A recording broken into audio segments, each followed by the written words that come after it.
ایک شہر جو کبھی ایران کا دارالحکومت رہا، جس نے کئی عظیم سلطنتوں کو ابھرتے اور تباہ ہوتے دیکھا، جہاں ایک دن 70,000 سے زیادہ لاشیں گری۔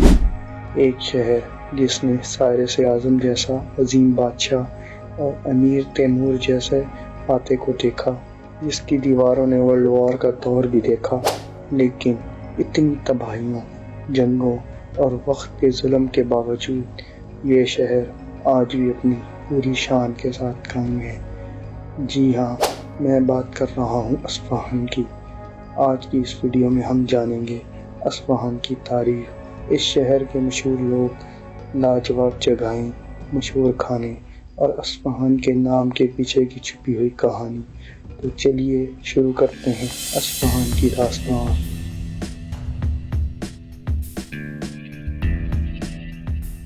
اصفہان فارسی زبان کا لفظ ہے جو سپاہان سے نکلا ہے۔ سپاہ کا مطلب ہوتا ہے فوج، اس لیے اصفہان کا لغوی مطلب بنتا ہے وہ جگہ جہاں فوج جمع ہوتی ہو۔ اصفہان کا قدیم نام پاڈنا یا سپاہان تھا۔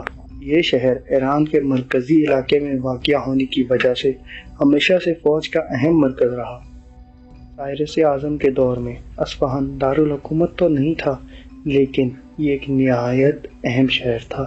جب سائرس اعظم نے 539 قبل مسیح میں بیبلون پر حملہ کیا تو اس وقت اصفہان ایک اسٹریٹجک شہر کی حیثیت رکھتا تھا جو مختلف راستوں اور قافلوں کو آپس میں جوڑتا تھا۔ یہاں سے فوج کو روانہ کرنا نسبتاً آسان ہوتا تھا۔ ساسانی سلطنت جو ایران پر 400 سال تک قائم رہی۔ ساسانی دور میں اصفہان فوجی اور انتظامی مرکز کا ہب تھا۔ یہاں سے فوجوں کو مختلف سرحدوں پر روانہ کیا جاتا تھا، خاص طور پر رومی سلطنت کے خلاف جنگوں میں۔ اسی وجہ سے اصفہان کو شہر سپاہ بھی کہا جاتا تھا۔ اس دور میں ساسانی سلطنت میں زرتشتی یعنی آگ کی پوجا کرنا سرکاری مذہب تھا۔ اس دور میں یہاں آتش گاہیں بھی بنائی گئیں۔ آتش گاہ سے مراد وہ جگہ جہاں آگ کی عبادت یا پوجا کی جاتی تھی۔ یہ آتش گاہیں اس دور کی مذہبی اور ثقافتی شناخت کا اہم حصہ تھیں۔ لیکن 7ویں صدی میں جب عرب دنیا میں ایک نئی طاقت ابھری، حضرت عمر رضی اللہ تعالیٰ عنہ کے دور میں مسلمان فوجیں ایران میں آگے بڑھیں۔ نہروان کی جنگ میں 642 عیسوی میں مسلمانوں نے ساسانی سلطنت کو شکست دے کر اصفہان شہر کو اپنے کنٹرول میں کر لیا۔ اصفہان کا پہلا مسلم گورنر عبداللہ بن بدی کو مقرر کیا گیا۔ اسلامی دور میں اصفہان صرف ایک شہر نہیں رہا، یہ علم، فقہ، فلسفہ اور سائنس کا مرکز بن گیا۔ اصفہان کا نام بغداد، دمشق اور قاہرہ جیسے شہروں کے ساتھ لیا جانے لگا۔ سلجوق سلطان طغرل بیگ نے غزنویوں کو شکست دے کر 1051 میں اصفہان پر قبضہ کیا۔ یہاں سے اصفہان کی تقدیر بدل گئی۔ بعد میں سلجوق سلطان ملک شاہ کے دور میں اصفہان کو سلطنت کا دارالحکومت بنایا گیا۔ یہی اصفہان کا سنہری دور تھا۔ اسی دور میں اصفہان علم، فن اور تمدن کا بڑا مرکز بن گیا۔ نظام الملک جیسے عظیم وزیر نے یہاں مدارس اور نظام حکومت قائم کی۔ جامع مسجد اصفہان کو وسیع اور خوبصورت بنایا گیا۔ شہر میں بازار، حمام، سرائے اور محفل خانے قائم ہوئے۔ اسی دور میں اصفہان کو کہا جاتا تھا اصفہان نصف جہاں، یعنی اصفہان آدھی دنیا کے برابر۔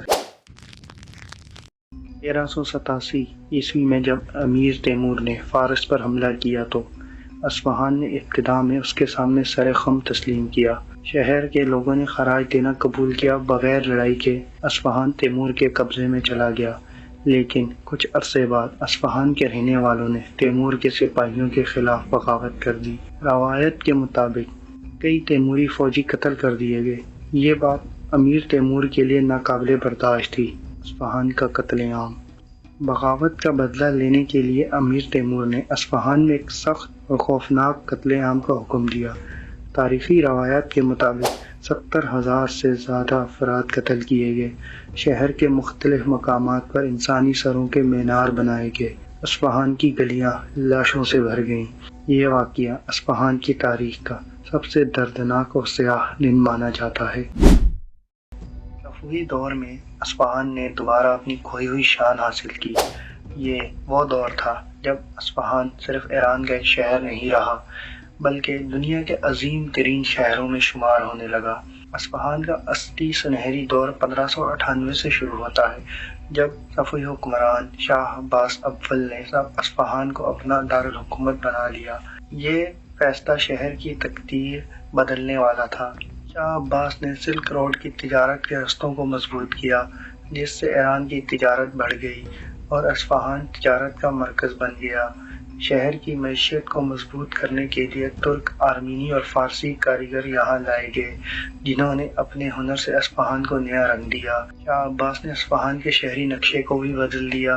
اس نے ایک نیا شاہ اسکوائر بنوایا، جو آج نقشہ جہاں کے نام سے مشہور ہے۔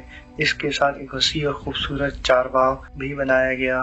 ان دونوں کے درمیان ایک بڑا باغ بنایا گیا، جو آج ہشت بہشت باغ کے نام سے جانا جاتا ہے۔ شاہ مسجد بنائی گئی، جو شہر کے لوگوں کے لیے عبادت کا مرکزی مقام بن گئی۔ شاہ عباس کی ایک اہم پالیسی آبادی کی منتقلی بھی تھی۔ اس دور میں تقریباً 3 لاکھ آرمینی، جو زیادہ تر جوبا کے علاقے سے اصفہان لائے گئے۔ ان کے لیے ایک شہر میں ایک نیا علاقہ بنایا گیا، جو نیو جلفا کے نام سے مشہور ہوا۔ آج بھی نیو جلفا دنیا کے سب سے بڑے آرمینی علاقوں میں سے ایک ہے۔ شاہ عباس کے دور میں اصفہان کی شہرت یورپ تک پہنچ گئی۔ یورپی مسافر جان چارڈن جیسے سفری مصنفین نے اپنے سفر ناموں میں اصفہان کو دنیا کے خوبصورت ترین شہروں میں شمار کیا، مگر اصفہان کی یہ شان زیادہ دیر تک قائم نہ رہ سکی۔ 1722 میں جب صفوی سلطنت کمزور ہو چکی تھی، افغان حملہ وروں نے اصفہان پر حملے کر کے شہر کو لوٹ لیا۔ اس کے بعد اصفہان کی اہمیت دھیرے دھیرے کم ہوتی چلی گئی اور آخرکار 1775 میں آغا محمد خان قجر نے دارالحکومت تہران منتقل کر دیا۔ دوسری جنگ عظیم کے دوران شہر اصفہان نے ایک یادگار کردار ادا کیا۔ 1942 سے 1943 کے دوران پولینڈ سے آئے ہوئے ہزاروں پناہ گزین، جن میں اکثریت بچوں کی تھی، اصفہان میں پناہ دی گئی۔ شہر کے مختلف علاقوں میں 21 پولش چائلڈ کیئر سینٹر قائم کیے گئے، جہاں ان بچوں کو رہائش اور طبی سہولیات فراہم کی گئیں۔ فروری 1943 تک 2600 پولش پناہ گزین اصفہان میں موجود تھے۔ اسی وجہ سے اصفہان کو کبھی کبھی سٹی آف پولش چلڈرن یعنی پولش بچوں کا شہر بھی کہا جاتا ہے۔ بعد میں ان بچوں کو افریقہ، بھارت اور نیوزی لینڈ جیسے ممالک میں منتقل کر دیا گیا۔ یہ واقعہ اصفہان کی تاریخ میں رحم، انسانیت اور امن کی ایک روشن مثال کے طور پر یاد رکھا جاتا ہے۔ اصفہان آج بھی ایران کا ایک بہت اہم شہر ہے۔ یہ شہر اپنی خوبصورت تاریخ، عظیم عمارتوں اور زبردست ثقافت کی وجہ سے مشہور ہے۔ اصفہان 2.5 ملین آبادی کے ساتھ ایران کا تیسرا بڑا شہر ہے۔ یہاں کی معیشت، صحت اور تعلیم بہت مضبوط ہے۔ اصفہان کی سب سے مشہور چیز نقشہ جہاں اسکوائر، جو یونیسکو کی عالمی ثقافتی ورثے کی فہرست میں شامل ہے۔ اس اسکوائر کے آس پاس شاہ مسجد، شیخ لطیف اللہ مسجد اور آلی کوپو محل واقع ہے۔ یہ جگہ آج بھی سیاحوں کے لیے سب سے زیادہ کشش رکھنے والا مقام ہے۔ اگر اصفہان سے تعلق رکھنے والے مشہور لوگوں کی بات کی جائے تو ان میں چند نام نمایاں ہیں۔ ان میں ایران کی سابق شہزادی اور اداکارہ ثریا اسفندیاری بختاری شامل ہیں، جو اپنے زمانے کی معروف شخصیت تھیں۔ پاکستان کے سیاسی حلقوں میں نصرت بھٹو بھی اصفہان سے تعلق رکھنے والی معروف شخصیت تھیں، جو پاکستان پیپلز پارٹی کے بانی ذوالفقار علی بھٹو کی زوجہ اور بے نظیر بھٹو کی والدہ تھیں۔ حسین خرزی، جو ایران و عراق جنگ کے دوران فوجی کمانڈر کے طور پر جانے جاتے تھے۔ اصفہان نہ صرف اپنی تاریخی عمارتوں کے لیے مشہور ہے، بلکہ یہاں کے کھانے، دستکاری اور جدید صنعتیں بھی اسے خاص بناتی ہیں۔ شہر کے مشہور ریسٹورانٹس کے بارے میں بات کی جائے تو شہزاد ریسٹورانٹ خاص طور پر اپنے اخروٹ اور انار کے اسٹو کے لیے مشہور ہے۔ اصفہان کے قالین دنیا کے سب سے مہنگے قالینوں میں شمار ہوتے ہیں۔ ان قالینوں کی خاص بات ان کے نفیس ڈیزائن اور گہرے رنگ ہوتے ہیں۔ اصفہان کی دھات کاری، میٹل ورک بھی بہت مشہور ہے، خاص طور پہ مینا کاری اور خاتم کاری۔ یہ فنون آج بھی اصفہان کے بازاروں میں دستیاب ہیں اور سیاحوں کو اپنی طرف کھینچتے ہیں۔ آج کا اصفہان صرف تاریخی شہر نہیں، بلکہ ایران کا صنعتی اور ثقافتی مرکز بھی ہے۔ جدید اصفہان میں بھاری صنعتیں موجود ہیں، یونیورسٹیز، تحقیقی مراکز اور ثقافتی ادارے موجود ہیں۔ اسی وجہ سے اصفہان کو ایران کا صنعتی دل بھی کہا جاتا ہے۔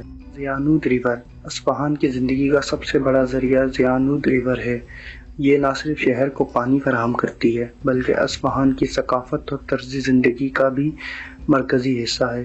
زیانوت ریور کے کنارے پر کئی تاریخی یادگاہیں واقع ہیں، جیسے خاجول پل، سیوی راہ پل، چہل ستون۔ یہ پل صرف راستے نہیں بلکہ شہر کی ثقافت اور شناخت کی علامت ہیں۔ افسوس کی بات یہ ہے کہ جدید دور میں زیانوت ریور کا پانی کم ہونے لگا ہے، جس کے باعث شہر کے ماحول اور زراعت پر منفی اثر پڑا ہے۔ پھر بھی زیانوت ریور اصفہان کی پہچان اور روح ہے۔ یہ تھی اصفہان کی داستان، جس نے عروج بھی دیکھا اور زوال بھی۔